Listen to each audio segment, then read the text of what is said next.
Assalamualaikum warahmatullahi wabarakatuh. Salam sejahtera, salam sehat untuk kita semua. Oke, teman-teman sekalian, Bapak Ibu sekalian, kali ini kalian saya edukasi tentang gerakan politik sehat ya, GPS, ya kan? Gerakan politik sehat ya, Indonesia ya. Di era disrupsi bersama Gabulu Indo ya. Gerakan politik sehat ya. Perkenalkan saya Sugeng Anto, inisiator Garuda Politik Indonesia, inisiator Bos Indonesia, penggiat Germas, GKN dan Germaskop. Oke, Bapak sekalian.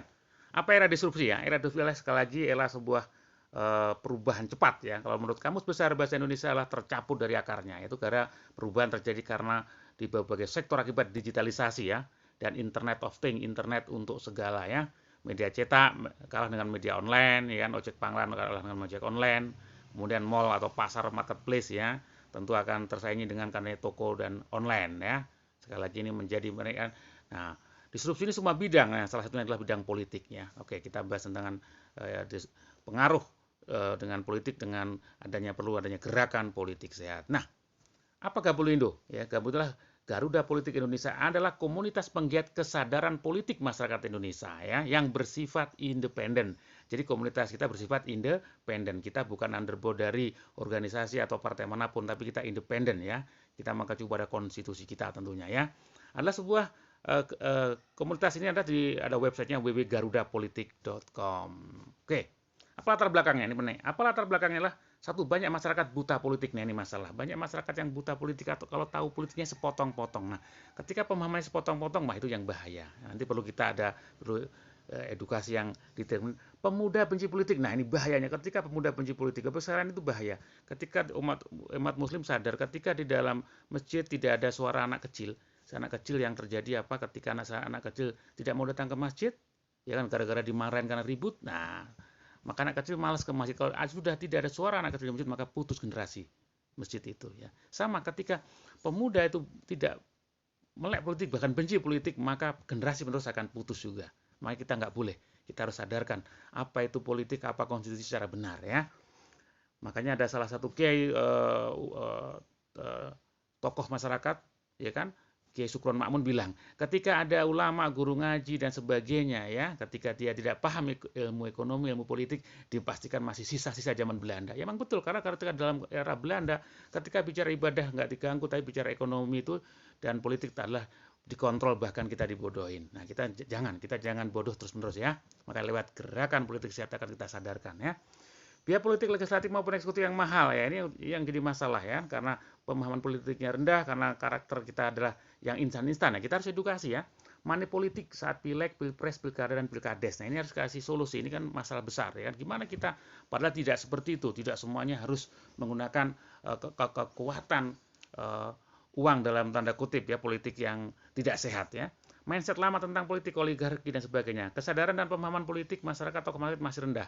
Belum adanya sedikit penggiat kesadaran politik dan konstitusi yang independen. Nah, ini kadang-kadang edukasi politik hanya lewat partai atau lewat organisasi aja. Tapi kalau kita harus ada gerakan independen ya, ada penggiat independen yang memahamkan tentang konstitusi dan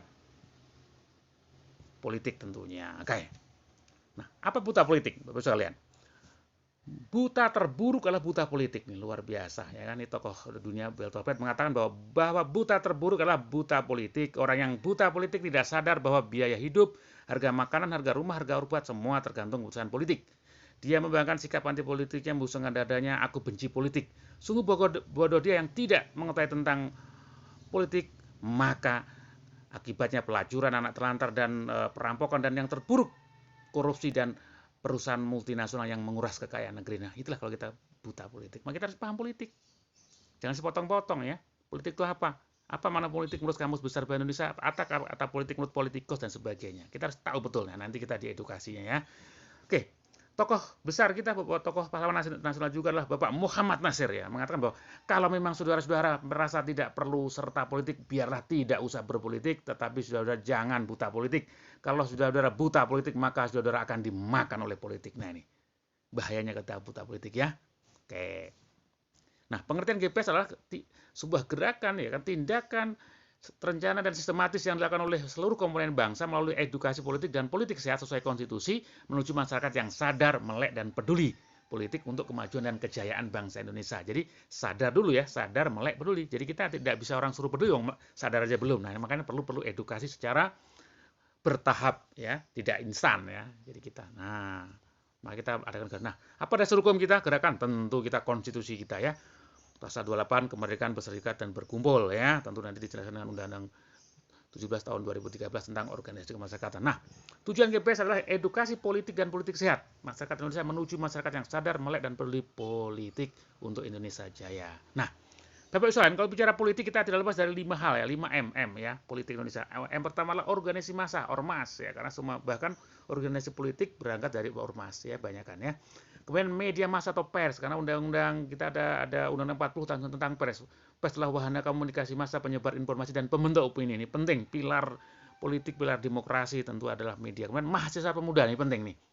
Mahasiswa pemuda ini harus menjadi tokoh gerakan, tokoh perubahan ya. Jadi maka mahasiswa pemuda harus menjadi fokus utama, bahkan sejarah membuktikan ya kan, pergerakan dimulai, lihat aja dengan adanya Sumpah Pemuda ya, gerakan yang melakukan pemuda sepakat untuk Indonesia merdeka kan ya. Nah, ini kan mahasiswa atau pemuda harus paham tentang politik dan kebangsaan. Nah, nanti kita ada edukasi detail ya tentang militer ya, karena dalam kondisi darurat militer punya kuasa, mana money atau pengusaha. Nah, ini sekali 5 variabelnya yang mempengaruhi politik di Indonesia. Ya, nanti kita jelaskan, nanti kita ada edukasi lanjutannya ya.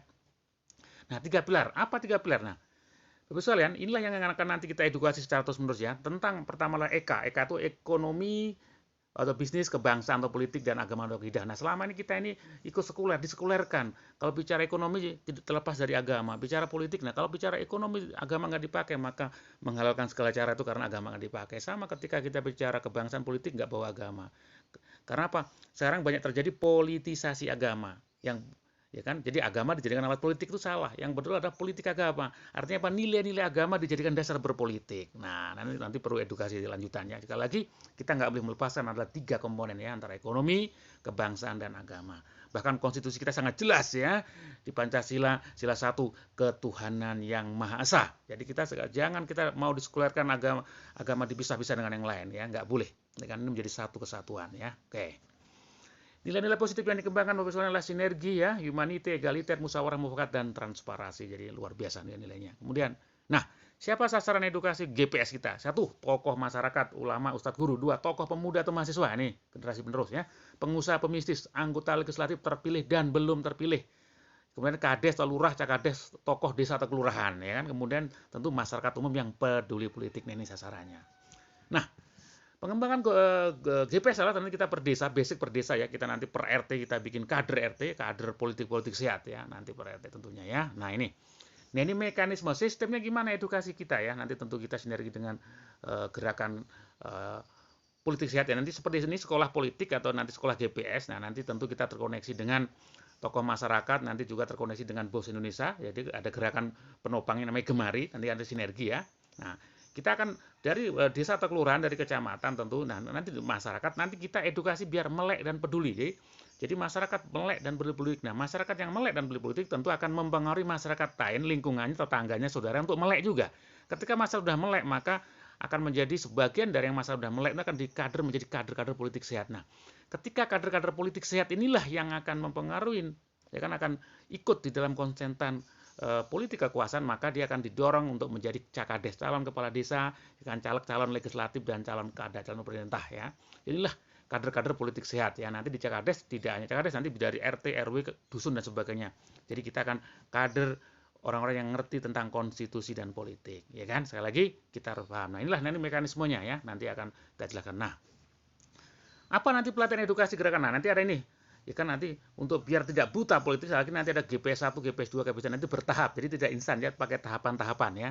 Nanti GPS 1 tentang apa? GPS Indonesia, ayo melek politik, konstitusi Indonesia, naik GPS 2, politik sehat Indonesia, pemuda harus melek politik, trias politika, GPS 3, politik dan bisnis, perang di Diponegoro, Islam dan politik di Indonesia, GPS 4, desa dan undang-undang desa, politisasi agama dan politik agama, program sukses menang untung kalah untung. Nah, tapi semua ini tentu akan dapat edukasi.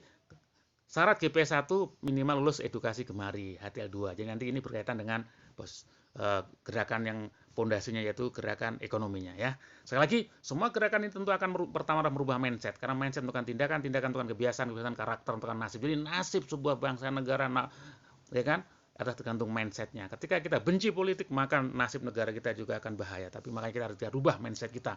Gimana politik adalah berpolitik yang sehat, berpolitik sesuai dengan konstitusi sehingga menuju masyarakat yang lebih sejahtera ya. Intinya Bapak sekalian, gerakan kita mulai, gerakan politik sehat ya, politik sehat negara kuat, ya kan? Sekali lagi, ayo bismillah kita menuju masyarakat yang lebih kuat ya. Kalau tidak sekarang, kapan lagi? Kalau bukan kita, siapa lagi? Ayo kita bergabung dengan gerakan politik sehat menuju masyarakat yang kuat, masyarakat yang sehat, maju, dan sejahtera. Oke, terima kasih. Sampai jumpa di video edukasi berikutnya. Wassalamualaikum warahmatullahi wabarakatuh.